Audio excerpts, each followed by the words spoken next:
Well, hey there, my friend. Thank you so much for listening in or watching here on the channel. Great to have you with me once again today. Hope I can bring you some value. Please make sure you're subscribed. Hit the subscribe buttons wherever you're listening and grab yourself a free copy of my book, Bridging the Gap. There will be a link here. Hit that link. Put your details in. Hey, presto, I'm going to send you a chapter of the book every 2 days.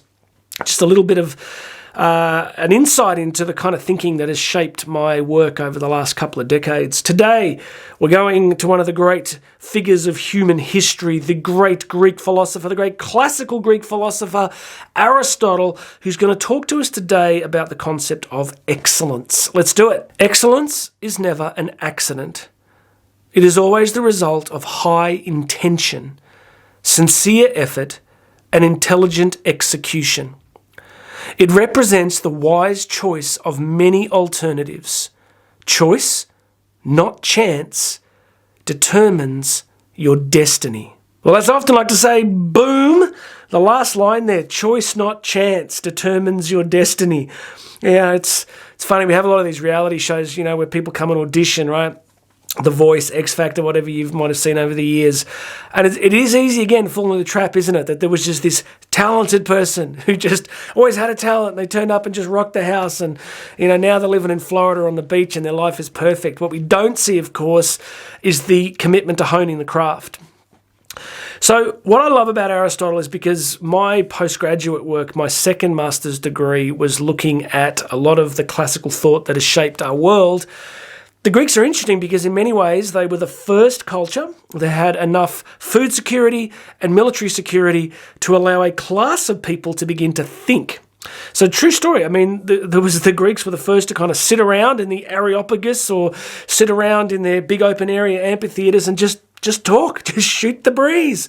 And they led them to think about the great realities of life and the structure of reality itself. So Aristotle, and the Greeks particularly, had a great interest in these concepts around excellence and another concept called eudaimonia, eudaimonia was an idea that each of us carries an internal imprint. It's almost like an individual software code that we all carry, a soul, if you like, and that the goal of the good life, because the Greeks were interested in that word, the good life, what is a life that is lived well, that's a good life, was to take this software code and to actualize it into the world. So to take all your God-given potential and over time, develop it in the world and bring it to its fullness. And as a parent, it kind of makes sense on a cosmic level because I think God looks at us and he's like, gives us talents and abilities and loves it when we flourish, loves it when we use them. I remember walking off stage in St. Louis a few years ago, 10,000 people. I just did a huge keynote, which was amazing. And I was so jazzed. The room was so jazzed. It was the best feeling. And it was the most extraordinary feeling of being in a moment of surrender and taking what talents I had and using them for others at that level was really cool. So I think God looks at us and he's really stoked when we're using our abilities, because I know as a parent, when I see my kids doing their stuff and really growing and using their talents, it's a beautiful thing. But what Aristotle is telling us here today is choice, not chance, determines destiny, which is there's a lot of things you could do in this life, but that doesn't mean you should do them all. I like golf. I like cycling. I like motorbikes. None of those things I'm doing professionally. I'm just not. I'm doing this professionally because I want to hone this craft. As the years go by, I want to get a little bit better. I want to read more and more. I want to reach more people because it's what I've been given, and I hope it helps people, right? So there's this element, if you want to achieve excellence in some area, and I first want to ask you, have you ever really thought about it? Do you think about excellence? I think the majority of us don't. No criticism, it's just life's busy and some of us just trying to pay the bills and we're just trying to get through the day. But I think there is a point where we need to think about, if I'm a teacher, am I an excellent teacher? Am I pursuing excellence? If I'm an accountant, am I pursuing excellence? If I'm a politician, if I'm a nurse, if I'm a mother or father, am I pursuing excellence?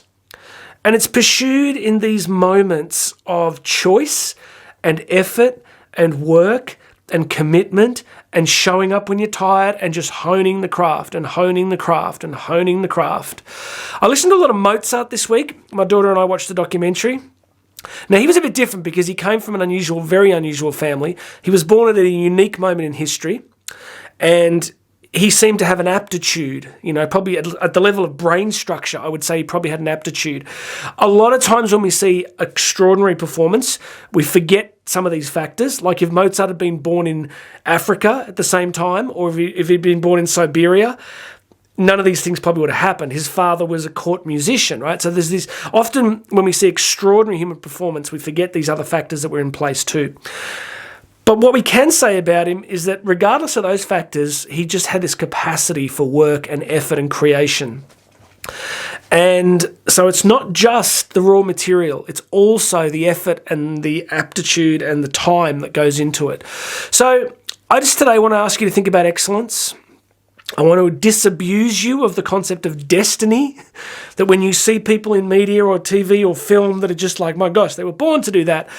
Well, there's a lot of factors, that conditioned the opportunity. But once the opportunity is there for a lot of people who really achieve and contribute, it's because they did the work. So excellence, my friends, as Aristotle used to say, is therefore a habit. It's a virtue. It's a habit. It's something that we work on day in, day out, day in, day out. We fail, we get up again. We fail, we get up again. But I just want to be encouraging you today to think about excellence in your life and to pursue it unashamedly, unapologetically.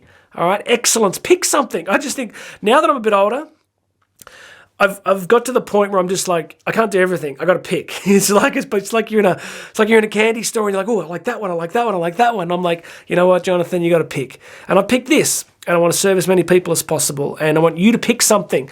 Be open in your spirit. Just be open. Be meditative. Be prayerful. Ask God, the cosmos, to say, what do you want me to do? Why am I here? What am I good at? And I teach people the fingerprints have always been there in your life. It's usually been there before, but you may not have honored it. You may not have had the chance to get to it. But you don't have indefinite time. You don't have indefinite time. All right. That's it. Go and be excellent. Please subscribe. Grab a free copy of the book, Bridging the Gap. I'm going to have another message for you tomorrow.